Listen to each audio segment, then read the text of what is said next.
Hello, today we are going to talk about another sorting technique which is commonly used, and it is called exchange or bubble sort. Either name refers to the same technique. So the steps for the exchange or bubble sort are very simple. Given a set of values, we compare the first and the second values, and then we decide whether or not they are in order with respect with each other. If they are not, then we swap them. And then we repeat these steps, but instead of comparing the first and the second value, now we compare the second and the third value. And again, if they are out of order with respect to each other, we're going to swap them, and then we compare the third one with the fourth one with the fifth one, so on and so forth. We are comparing two adjacent values at a time, and the idea is that by doing the swaps, the largest value will end up on the rightmost position of our data structure, in this case an array. So let's do an example with the numbers that you see here on the screen. So they are in random order, and our task is to sort them in increasing order. So the first step is to compare the first one with the second one, okay? 29 and 10, and they happens to be out of order because 10 is less than 29. So I'm going to swap those two numbers, okay? The rest of the numbers in my array or my collection are going to be ignored for the time being. So those stay the same, all right? Then the next step is going to be comparing the second with the third one, 29 and 14. And obviously those are out of order with respect to each other, so I need to swap them. So now 10 stays in the same place where it was before, and I'm swapping 29 and 14. And again, the rest of the values remain the same. Next is compare the second with the third one. And in this case, we notice that 29 and 37 are in order with respect to each other.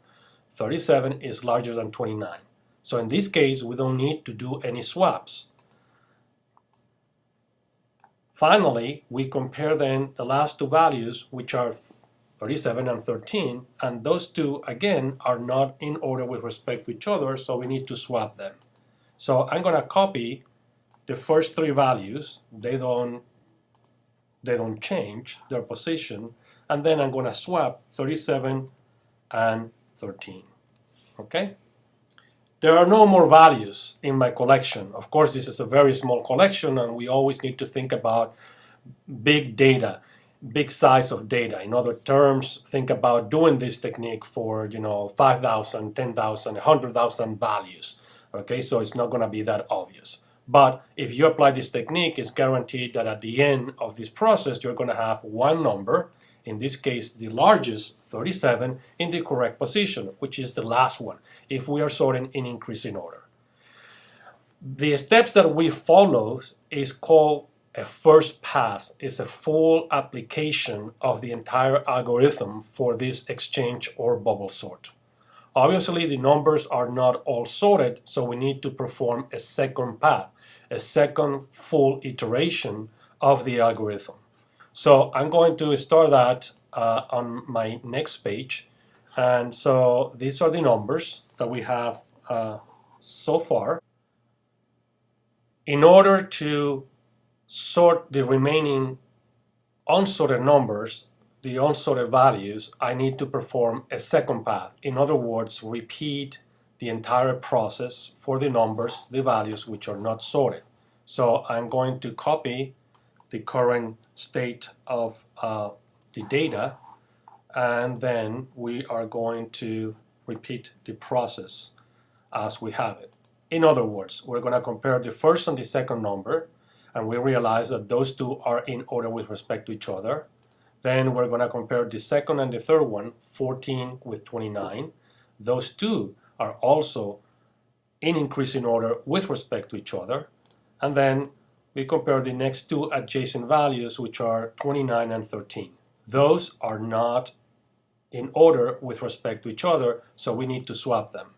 So here I'm going to copy 10, 14, and I'm going to swap 29 and 13, and of course 37, okay, was already in its correct position.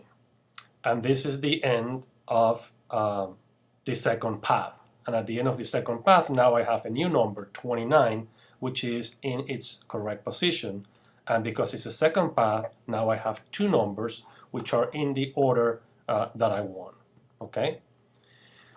Then what do I need to do? I need to perform a third pass, repeat this technique for the third time, okay, to sort those numbers. So in this case, I'm going to consider, okay, these numbers, okay, and I'm going to worry only about the first one. So these two are already in order, okay, these two are not, okay, so 10 stays where it is, and I need to swap 13 and 14, okay, so I'm gonna put 13 and 14, and I don't need to worry about 29 and 37 because they are already in order. So now, end of the third pass, I have now three numbers, as you can see, in the correct position. As it happens, the whole thing is already sorted, but the technique doesn't recognize that the first two numbers, in this case 10 and 13, are sorted. So I need to perform the algorithm for a fourth time to go through a fourth pass, and then it's going to realize that it doesn't need to make any changes. Okay? So that's the technique essentially for the exchange sort. So doing some analysis, we realized that in order to sort, okay, n values, we need to perform the technique n-1 times. We need n-1 passes, okay? We started with 5 values. We needed to go through 4 passes. Every pass is going to compare all adjacent values with the exception of 1. Compares 2 at a time, so that's n-1 comparisons. So n-1 times i-1, the approximation is n squared.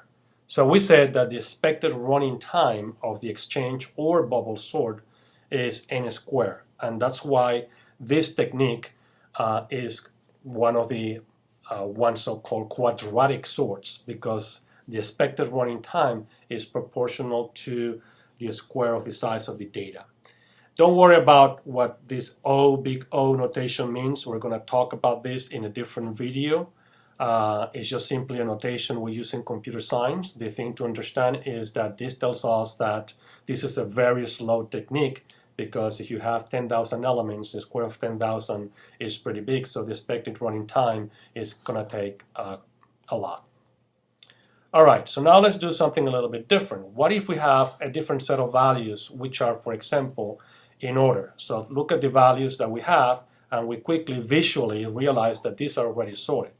Now, the algorithm doesn't know that, so the algorithm is going to start by doing the same series of steps, which is compare the first two. They are not out of order, they are already sorted, so it says no swaps. Okay, compare the next two, no swaps, compare the next two, no swaps, compare the next two, no swaps, and then it says, okay, then the last value must be the largest, and indeed 61 is the largest.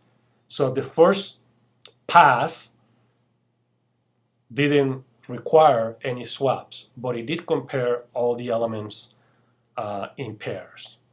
What's going to happen? Well, the algorithm again doesn't know that the values are already sorted because we didn't perform any swaps. What it's going to do is going to say, all right, I need to now take care of these 4 values. And it's going to again compare these 2, and then these 2, and so on and so forth, and then realize, oh, 49 is in the correct position. So no swaps again. So at the end of the second path, we still have the same result that we had before. And this is going to do it a third time, and it's going to do it a fourth time. In other words, it doesn't matter what the state of the data is in the exchange or bubble sort, we are going to require the same numbers of passes, which is n-1, and the same numbers of comparisons, which is n-1. So even when we didn't perform any swaps, the expected running time remains the same. So let's do now some basic analysis of the exchange or bubble sort. Every iteration of this technique may result in more than one value in its correct position. It's guaranteed that at least one value will end up in the correct position, but as you saw, more than one may end up in the correct position. Second, every pass or every iteration may swap more than two values. So this is a technique that requires a lot of swapping values. And finally, in order to sort n number of values, random values, we're going to require n-1 iterations, which means this is a quadratic sort. If you haven't watched the video in the ExchangeSort, probably you should, because that's another quadratic sort. Also, InsertionSort is another quadratic sort. So you should watch all three videos and then try to compare the three different techniques.